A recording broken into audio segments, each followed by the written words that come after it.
Tanisha with Tanisha Ali of Tanisha's Locks, Beauty Tips and Potpourri, and today we're talking about Sisterlocks, and we're making peach cobbler, which is one of my favorite. I began to start this and realized that the audio was not on, and so I'm backtracking. But anyway, I had my retightening yesterday, and my loctician and I were able to engage some of what I've encountered on the channel since meeting all of you lovely, wonderful women who are enlightening me so. And so I was able to ping with her about some things that I hadn't really thought about much in the past. So I wanted to share some of that commentary with you guys and see what you think. And I also wanted to share this peach cobbler with you that I'm in the middle of making. It's my daughter's birthday. She is 21 today, and my husband requested peach pie. My daughter loves peach cobbler. Husband requested it, so I said, let me go ahead and make this peach pie as the full moon comes in, and the moon is in Taurus, which is about grounding, food, and family. So I decided to do this and share this with you guys. So just so that if you decide you want to make the pie, just to tell you about the crust is stupendous. It is halwa. It is perfecto. It is a wonderful pie crust, which is what makes the pie. And I used to get my pie crust years ago from the store. Pillsbury dough boy, I used to buy his pie crust, and they were okay, but when you start dealing with this, you're going to realize what you've been missing. And what makes this pie crust so good is the Crisco butter flavored shortening and the butter. That butter flavored shortening, I think, is what does it. It's flaky, yet full, yet doughy, yet a little sweet. It is amazing. And by the time you put the pie filling in, which in this case, guys, as I already told you, it's going to be these lovely peaches here. Oh my gosh. And we're going to make the pie filling, so we're going to cook that over the stove. The actual prep time is really not a lot. Now, once we make the dough, it's going to have to chill in the refrigerator for about 30 minutes. But other than that, the chilling and then waiting for the pie filling to cool down after we make it, it's really a seamless activity that doesn't require a lot. And this is a pie that will impress. So if you're having your in-laws over, or you're looking for something nice and delicious that's going to be fail-proof on Thanksgiving or any other time, special occasion, you want to impress, and you want to know that this pie is going to turn out perfect, this is the one. Especially if you like peaches. Obviously, you can substitute blueberries, which I love. I love blueberry pies. Not big on apple pie, but obviously apples, blackberries, and any other fruit, I guess. But I've never made any other fruit pies. Love to cook. I love a peach cobbler. So here we go. You need 2½ cups of flour. I got a little extra so that if the dough is a little, needs a little extra something, I got something to do the something with. You need 2 tablespoons of sugar. 2 tablespoons of sugar, which I already put in the flour. You need a teaspoon of salt. Now you mix that up with the flour. I already cut in the first part of the butter flavored shortening. Now the butter flavored shortening is the Crisco brand. All right. It needs to be super cold. So does the stick of butter. It needs to be super cold. So for the butter flavored shortening, you guys remember we used to use this growing up before we got the memo about fried chicken. Our parents used to fry chicken in this. And when this came out, oh my gosh, it used to be the best.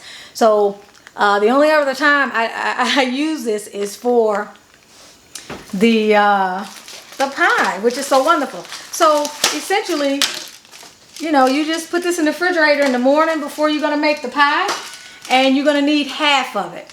Okay? So I've already taken half of it and I cut it in.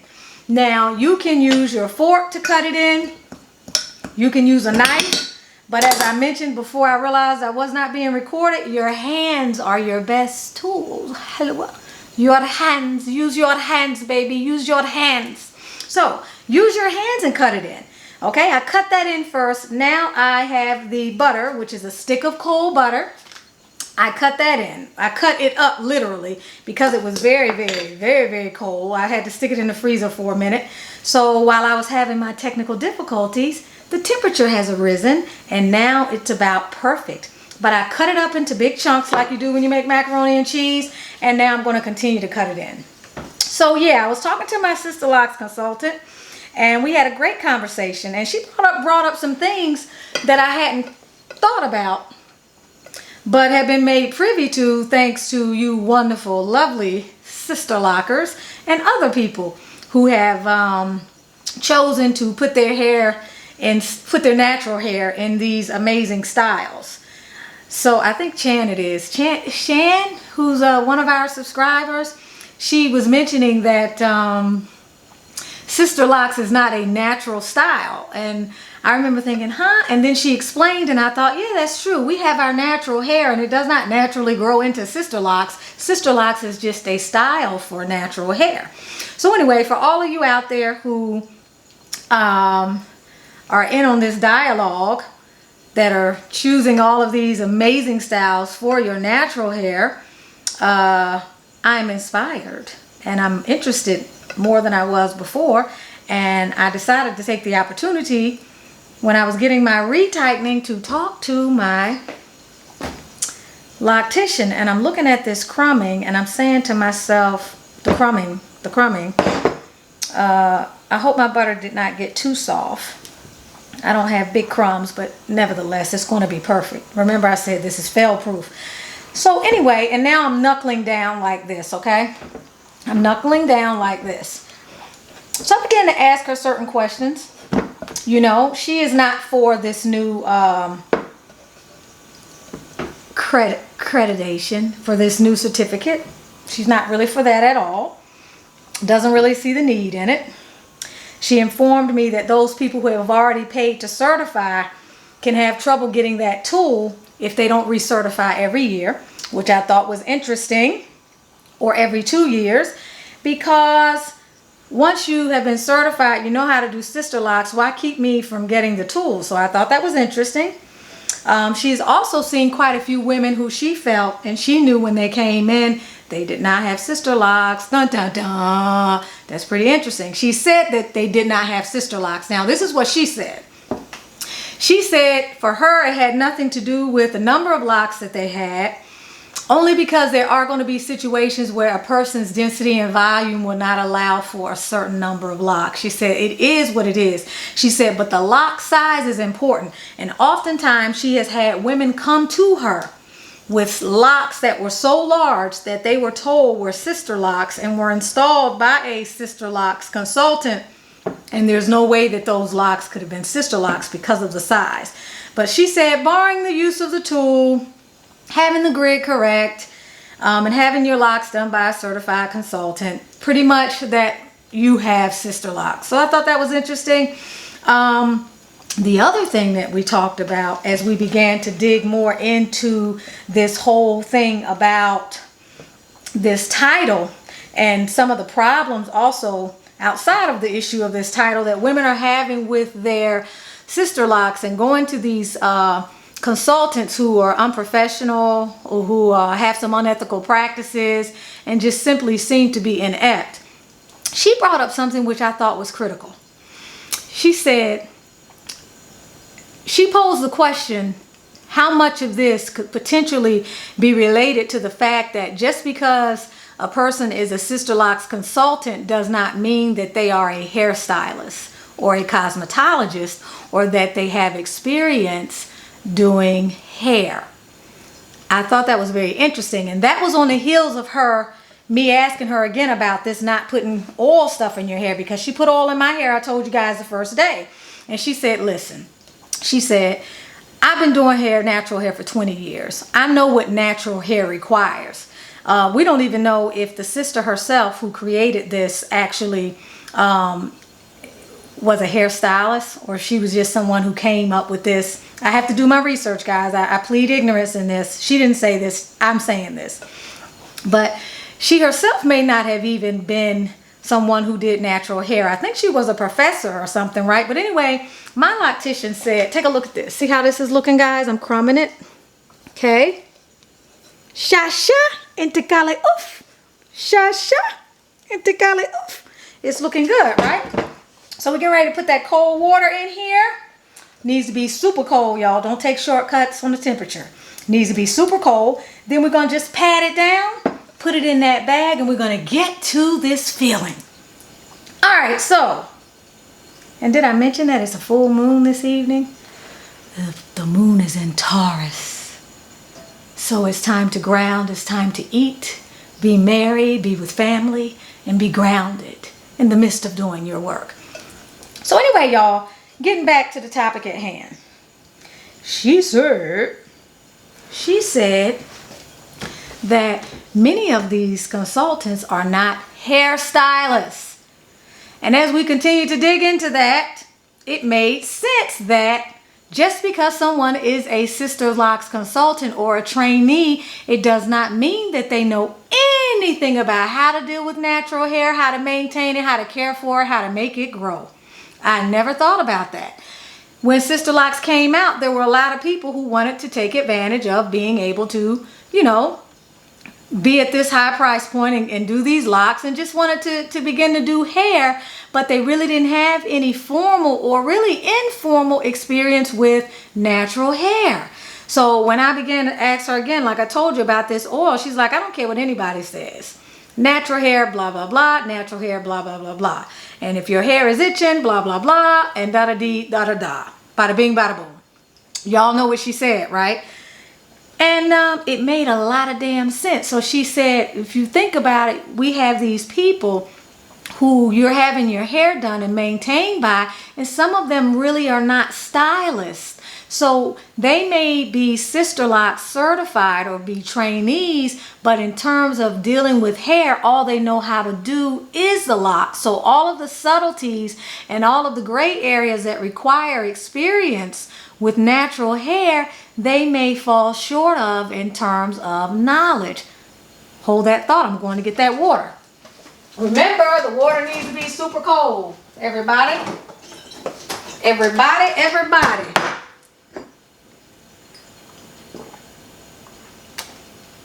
So, I thought that this was interesting, everybody. We need half a cup of cold water. And remember, we're just going to pat this down, combine it. We're going to turn it into a disc, put it in a Walmart bag, and put it back in the refrigerator. We put it back in the refrigerator. And this is a pie crust dish that we will use to make our pie. So yeah, so I was like, ooh. So here we go, y'all. Put that water in there. We're going to combine this bad boy together. Now, if it's just too gummy and crazy, we're going to, you know, add a little flour. Get a little more gluten. Let's see. And I need to be quiet for this part because I can't mess up my pie crust, even though it's fail-proof. This got quite a bit of extra water in the bottom, so I'm going to add a little more flour, y'all. Just a little. Pat this bad boy down. And then going to put it in that bag in the refrigerator. Alright? Because we got to roll this out, and this is looking pretty, of course it would be the one time I make it. And I need it to be absolutely perfect. So I don't make a liar out of myself. It's got to act up.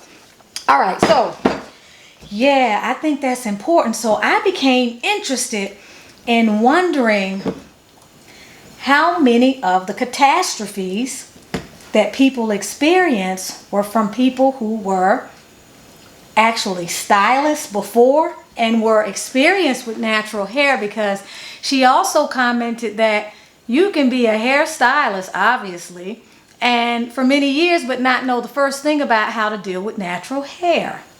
Ding, ding, ding, ding, ding. Never thought about it, but it makes a lot of sense, right? Y'all probably thought about it. So anyway, I just wondered if there was a causal relationship or a correlationship between the experience of the individual who was actually certified. So I want to find out a little bit more about that. Do some research. Okay, here we go. And guys, I gotta tell you, excuse me, but that doggone butter in this, it just smells so good. And the sugar, oh. So okay, y'all, we patting this bad boy down, okay? Like this. It's going to be beautiful. This is going to give us 2 very large oversized pie crusts. We are going to, you know, squeeze the air out. Put that bad boy in the refrigerator. So yeah, this is worth finding out a little bit more about this. We got to find out more about this. I'm adjusting the lens because I got to go over here to the, because I was too lazy to read the manual to see how to do it from my phone. That's the bottom line. But yeah, so I think that's interesting. She said a lot of other things. As I told you, we talked about the price point. We talked about the fact that, you know, there are a lot of women in our community who are really concerned about making sure that they get every single aspect of the job done to the point to where it can be kind of trying to work with some people, because they may easily feel like if you make a certain decision, for example, telling them that they can put oil in their hair, that they may decide, well, you know, the Sisterlocks website said this or the Sisterlocks website said that, and, you know, whatever. So we talked about some of those kinds of challenges and the fact that a lot of people have been quieted or intimidated and not able to speak up because of some of the legal retribution. And if you pay attention to some of the comments on the site, there are a few sisters that have talked about people encountering situations where if that she has fined or made some type of legal claim upon people who are doing Sisterlocks clients' hair and are not certified or something like that, $2,500. There's another situation one of the sisters on the site shared that said that there's a sister who's a former Sisterlocks consultant who has come up with a particular prototype for an interlocking style that is different than Sisterlocks but allows the hair to lay better, especially after a retightening, I think is what the sister was talking about. And so she was beginning training classes on her particular method. Now, obviously she wasn't using the tool and she wasn't claiming that this was affiliated with Sisterlocks, but she's being taken to task right now, if you guys know what I mean. Taken to task. Taken to task means, you know, legal retribution. So I thought to myself, well, gosh, that's not fair. You know, I respect, I forget her name. I respect the Sisterlocks brand. I love Sisterlocks, but there's enough for everybody. The universe is abundant. We need not step on the toes of other people who may be gifted and need and want to communicate and contribute to the Black African American community or anybody of the African diaspora with their particular skill sets. I mean, let's face it, we know that although this is a patented process, as long as Africans have been on this planet doing stuff with their hair, is there anything that's really not a part of the collective consciousness anyway? So I'm not in agreement with, I'm in agreement with someone, I'm in agreement with you taking to task someone who is taking something from you and who is encroaching upon your patent. But what I'm not in agreement with is everyone who speaks about it or everyone who decides that they want to start something that's a little bit different and do maybe the same thing that she has done, that they be shut down or that they be intimidated simply because maybe they were a former Sisterlocks consultant. I wonder if they signed non-competitive competition agreements or whatever beforehand. But even still, that has a statute of limitations as far as I know. I don't think that's right. I'm of the belief and of the mindset that there's enough for everybody. No matter what you're doing, you don't have competition. Competition is a man-made construct. God has created this world abundant. There is enough for everyone. There's no need to fight. Okay? What you have to do is keep your energy right so you can attract what you need to attract, because it's out there. There is more than enough, and you are more than enough. So that was pretty doggone interesting, everybody. I'm going to pause the camera for a second so we can get ready to do this filling for this delicious pie. I hope that you will use this recipe. Again, just for repetition purposes, you need two 16-ounce bags of peaches, frozen peaches. I imagine you could use fresh peaches, but I like the way the frozen peaches hold up. I think that has a particular benefit. You also need 2.5 cups of flour, regular all-purpose flour. You need a cup of half of a cup of very cold water. You need a little extra flour for mistakes, if the dough is too gummy or too tacky, whatever. You need 2 tablespoons of sugar.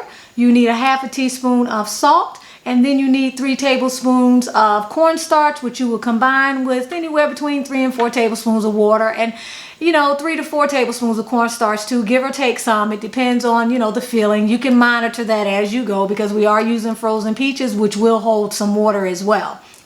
And then you need some cinnamon. I would say about 1 teaspoon of cinnamon. You're going to need an egg for the whitewash for the dough, for the top of the crust if you want it nice and beautiful brown. You will need a little bit of nutmeg. Nutmeg is very pungent, so I would suggest you not use any more than about, 1/8 of a teaspoon of nutmeg. You're not going to want more nutmeg than that. You're going to need a lemon, about 1/2 of a lemon or a squeeze of lemon juice in your filling, and then you're going to use one of those little gadgets that you to do your lemon rinds. And you don't have to have this, but when you get the essential oils off of the lemon and you put them in your food, it is amazing. Try this in your next scallop and shrimp and lobster pasta and you will be floored by the flavor. So yeah, we need about the rinds from 1 lemon, and I add a little bit of vanilla, which is optional, and I also add some ground cardamom. Now I took the seeds, regular seeds. I buy them by the seeds, loose seeds. I don't buy the green pods. It's too tedious. I don't have time for that. I used to put that in my rice, but I don't have time for that. So I just buy a big bag from the Indian store or one of the immigrant grocery stores or farmers markets.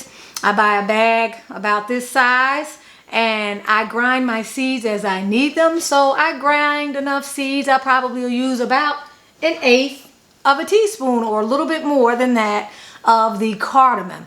That's it. That's all you need for this pie.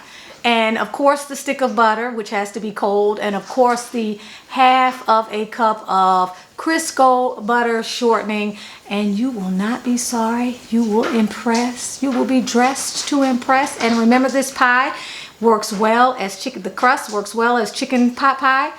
This is just going to be wonderful. So I'm going to pause the camera so that I can get over here and do what I need to do for the cobbler and finish up this conversation about the Sisterlocks. I'll be right back. I told y'all this in my very first video. I'm not a camera person.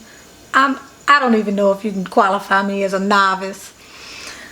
I finished the second half and it was not filming. I do not know what happened to it. But anyway, I will carry on. One monkey don't stop no show. One peach won't stop this show. So, I put the 2 bags of peaches in, okay? I put them in 1 3/4 cups of sugar. Now you can use between 1 1/2 to 2, judge that based on your taste buds and your dietary needs. I use 1 3/4 of a cup. I allowed that to cook together on medium heat while I toss the peaches in the sugar. And what happens is it forms a delicious syrup. Okay, and the juices are pulled out of the peaches, and so you have quite a bit of fluid there. And so at that time, what I did was squeeze the juice of 1 lemon into that mixture. I added 1/8 of a teaspoon of nutmeg.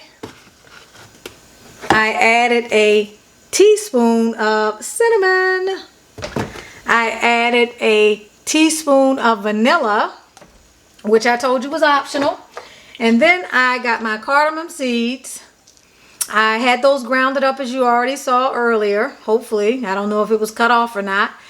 I want the powder at the bottom. You don't want to bite into larger particles. So as you grind them up, they grind inconsistently. If you decide to use them, you want the little powdery stuff.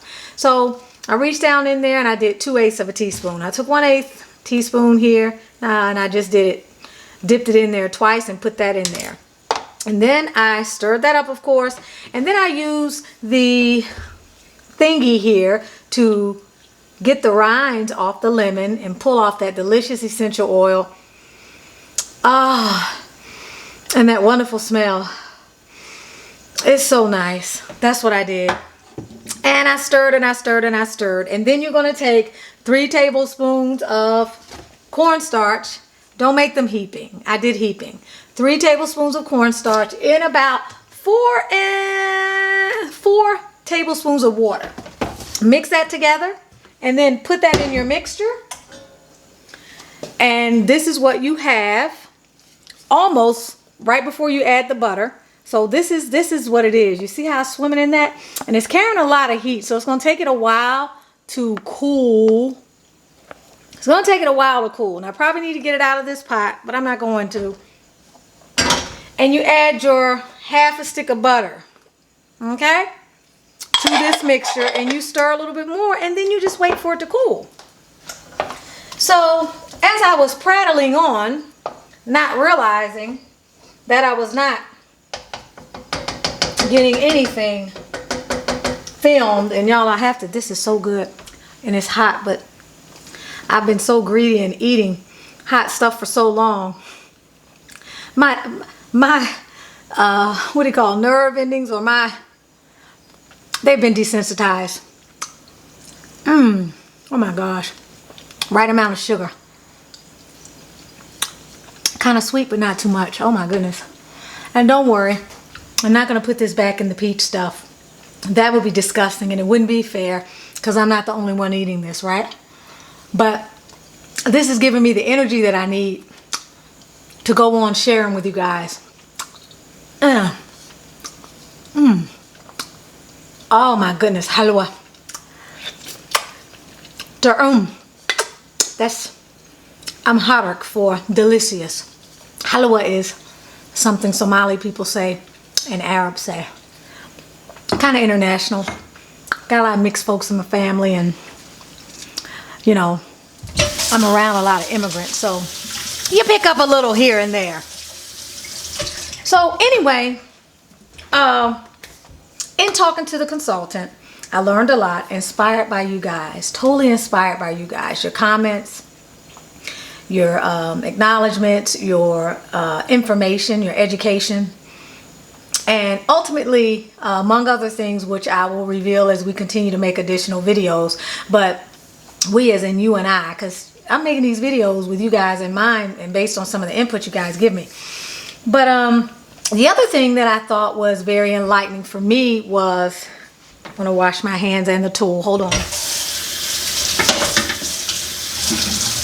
The other thing I found that was very enlightening was when I asked her, you know, can you quantify for me what the major differences are with the Sisterlocks and the Microlocks or Interlocks or whatever we're calling these things now? And also, you know, what's the hoo-ha about? So anyway, she was saying that with the interlocking method, whether we call them Microlocks or whatever, it's the size that really differentiates the Sisterlocks, and of course the grid, the parting, and obviously the tool. But that if you were to be able to find someone to install interlocks for you and they were willing to do them very small and to part your hair into whatever grid you guys come up with, and there's tons of them on the internet, the actual outcome and the look of your locks would be identical. I asked her, did she feel in her 20 years of doing interlocks, and in her multiple years, many years, I've had them for 7, she was doing Sisterlocks before I got them. In her many years of doing Sisterlocks, does she see a difference because of that tool in terms of how the lock turns out and what the pattern looks like? Her feeling was the difference has more to do with the size of the lock, which is why when a lot of these women come to her, the ones that she has had to tell them they didn't have locks, it was because of the size. And because the size was so large, they actually did not look like Sisterlocks either.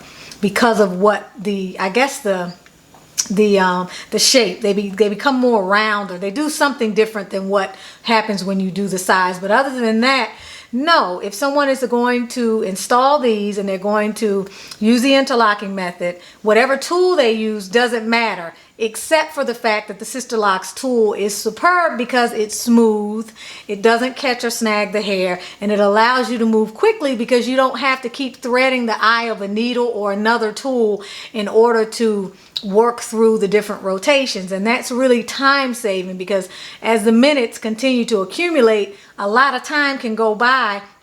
What may seem like it may take you 10 to 20 seconds to thread the eye of your tool, it adds up over time, especially when you have a lot of locks. So the Sisterlocks tool is very smooth. And if you guys have seen it, it looks like a little needle that you use to, you know, knit or crochet yarn with. I forget, knitting is 2 needles, right? And is it the crochet that's 1? Whichever, it's just a little bit more pointed. So that tool is supreme because it's very smooth. She said some of the other tools snag the hair, they catch the hair, and then they're time consuming because you have to thread the needle. So that's the difference. If you were able to find someone who were willing to do that and was willing to part your hair in that specific way that you want to have it parted, whatever grid that you decide, then ultimately you would have the same type of beautiful lock if that is what you wanted, and you would not have Sisterlocks per se and some of the stuff that may come along with it, but you would have the same beautiful hairstyle. Obviously the cost would be almost equal because it's the time, and the amount of time is still going to be the same. That's not going to change. So I thought that was pretty interesting. So ladies, I'm going to pause the video while we wait for our pie filling to cool, and while we wait for the I'm going to leave the pie cruster in the refrigerator. I'm not going to take them out right now, even though it's been 30 minutes, because then the dough will get soft and I'll have a mess on my hands. I'm going to wait until the pie crust the pie filling cools, and when it's time to fill, I will get ready to do the last part of this video. And you guys, I hope get to see the outcome of this wonderful, delicious peach cobbler, which is to die for. Keep in mind, I can't resist. I'm gonna have to watch this again. Keep in mind that cooking is a creative process, and season to taste. There are times when I put oranges in my peach, orange juice, along with a little bit of lemon. And there are times I do other things. Explore until your heart is content. You guys know I'm a nonconformist. I'm a bit of a rebel. I guess that's what makes me an entrepreneur. I can't be boxed. I've been that way all my life.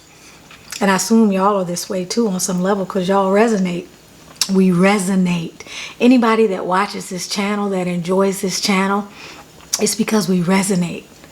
Spiritually, we have a connection that transcends all the other energies out there and all the other things that you could be doing. So I'm just going to say before I float on, float on. Y'all, I used to live in Philly for a while when I was going to Villanova University, and there was this guy who used to get on the radio every morning, and he used to sing this song, and he would always say, float on. And y'all, I don't know, they may still be doing it. Y'all might remember it. If you do, please give me a shout out. Let me know. What is that song? Who is the MC or the guy on the radio station that used to do it? But anyway, I just want to say thank you again for everything. You mean a lot to me. You mean a lot. I appreciate you. You are a subscriber. You comment, you share. And I appreciate you. So I'm going to come back as soon as my stuff is ready. Good to go. Show y'all the pie. Let that baby bake. And we'll go from there. And you'll get to see me as I take that beautiful specimen out of the oven and enjoy the first bite. That's if I don't eat all the pie filling. Okay? See y'all soon. Lots of love to you. All right, so we took out the pie. We are going to flour the surface just a little bit. Makes it a little bit easy for us. We're going to break this into about 2 even pieces, okay? Roll this baby into a ball and just kind of sit it in the flour make sure your hands have a nice amount of flour. It's just going to make it easier in the long term for you, okay?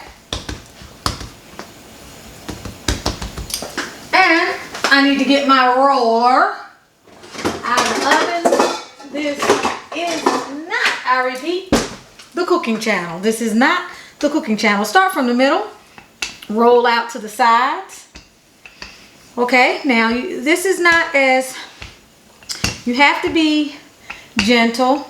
You need to take your time, and you want to roll evenly. And if you need a little more flour here and there, it's not going to kill anybody. You want to roll out evenly. That's very important.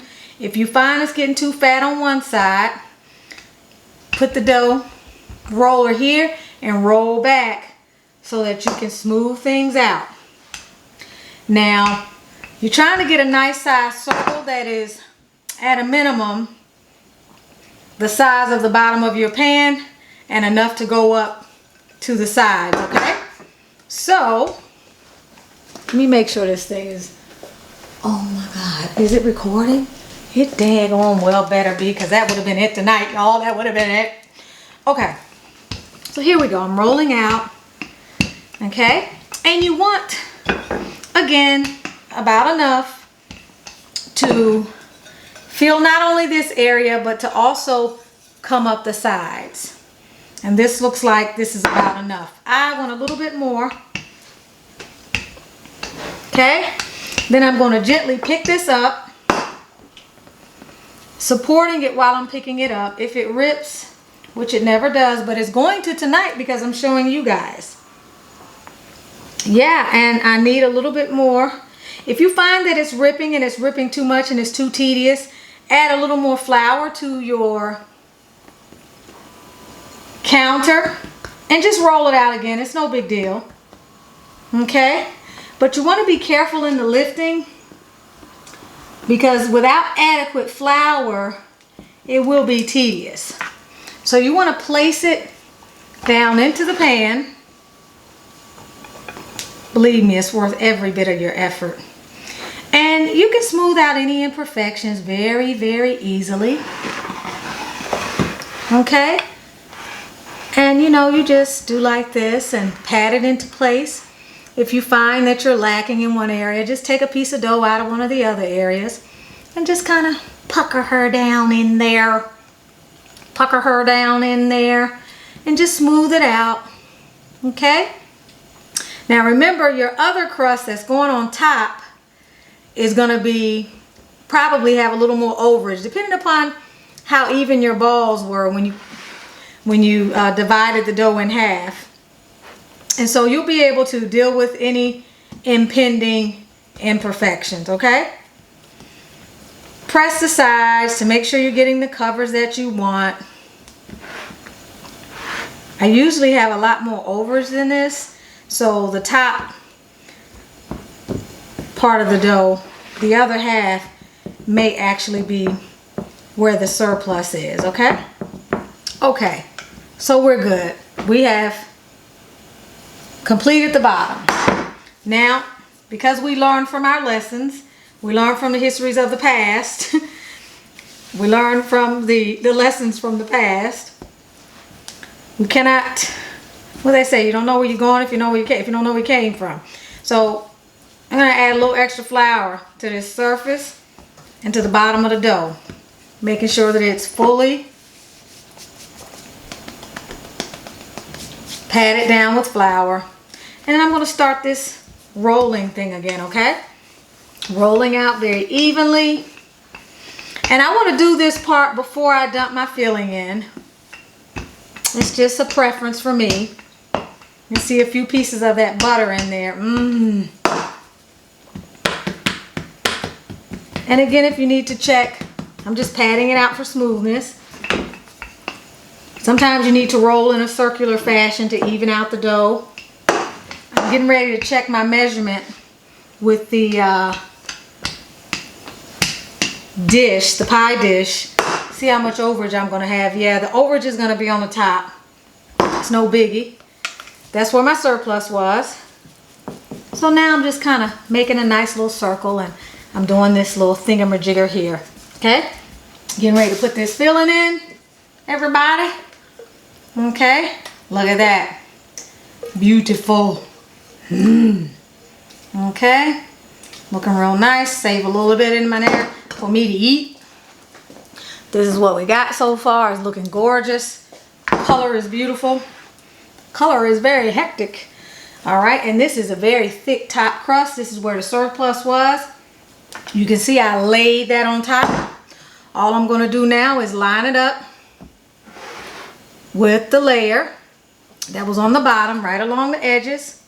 Got some overage here. I'm lining it up first. I'm going to go back later and pinch it into place, okay? Okay, so this is what I did so far, okay? Now I'm just going to pinch into place. And when I say pinch, I'm just talking about doing this. Okay, I'm combining the crust. All right. And if you pinch good, and with this dough I find, with the Pillsbury dough, you couldn't just pinch like this. For me, I had to overlap it. Otherwise, the filling might start coming out of the pie when it gets in the oven because the sides would not be totally combined. But with this crust, it's very easy. Once you pinch it, it's not separating. So, you know, make it look how you want it to look. If you want to put the little fork designs around the edges, you can do that, okay? I now am simply going to take a nice sharp knife. And if you're forking the edges, which I don't want to do, I don't like that. But some people will fork the edges like this. That's fine. I started it. Let me finish. Just going to fork all the way around. All right. Don't poke the pie. You don't want the filling to seep out because you poked it too hard. Okay. Now I'm just going to take my knife. I'm going to cut a few holes to allow the steam to come up. I cut one slash and then I cut another one. And I pick up the knife and I cut the other one. Again, I cut an opening and I cut another one that intersects that line. I pick the knife up so that I don't tear the dough, and I cut the other side. That way it looks like this. You see that? I do this in several different places to protect the pie. The steam from the heat of the filling needs to have a place to escape. Plus it makes the pie look pretty. Okay? And I need one over here. You don't have to do it this much. This is a bit of overkill. But that's what we're looking like, okay? Oven has been preheated to 400. When we get ready to put the pie in, we are going to, I love my family. They make eggs and they put the empty eggs back in the carton. Isn't that just lovely? Definitely not a mother's touch. But what you're going to see me do is to just beat this egg. And once I beat this egg, I'm going to just coat this pie with the egg. That's it. That is going to give me a nice, very nice brown uniform color, which will be lovely, lovely, lovely. And I'm just going to take one of my paint brushes and I'm just going to like put that on like this. See that? Some people will use heavy cream. You can do that. Does not have to be egg wash. I find they pretty much come out the same, except I think the heavy cream, it comes out a little bit more bubbly when I use that. The crust is a little bit more bubbly. And then if you want to sprinkle this with sugar, you can definitely do that as well. You don't have to, but you can. The sugar will also, I think it's the sugar that gives it a nice little glaze if you decide that you want to do that. But that's pretty much it. I'm going to add a little bit of sugar. So ladies, I hope that you enjoyed this video. And I will add a picture of the pie when it is done. It has been a wonderful experience, and I have had a lot of fun trying to learn how to use this equipment. Sigh, sigh, sigh. But I am not a professional. This is not my mode of living, and I am just enjoying being able to bring you a little bit of creativity, and hopefully you are enjoying me. I just don't know why this damn thing is rusty as hell. That's what this is. This ain't me. It's this thing. And so I hope that you have enjoyed this little tidbit. We have our pie here, and it's smelling good. I'm going to throw her in the oven at 400 degrees pre-baked heating, and then when I open up the oven, I'm going to take her down to 375. I'm going to let her bake about 40 minutes. I'll keep the light on. At about 30 minutes, if she's looking a little brown, I may go in with some foil around the edges. Not the whole pie, just around the edges. But this crust doesn't give me that problem. This crust tends to bake very evenly. But if your oven, you know, I have a gas oven. If your oven is a little bit different, then what you may want to do is, you know, you may need to put a little bit of foil around the edges midway or more through the cooking in order to make sure that everything evenly browns. So I'm going to throw her in the oven for about 35-40 minutes. Crispier crust a little bit longer, maybe add an extra 5 or 10 minutes, and I will take a picture for you. I enjoyed spending my time with you today. Lots of love to you, and keep on sister locking. Come back, more will be revealed. Thank you.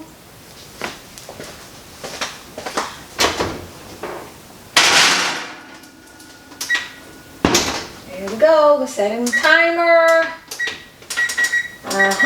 For our time.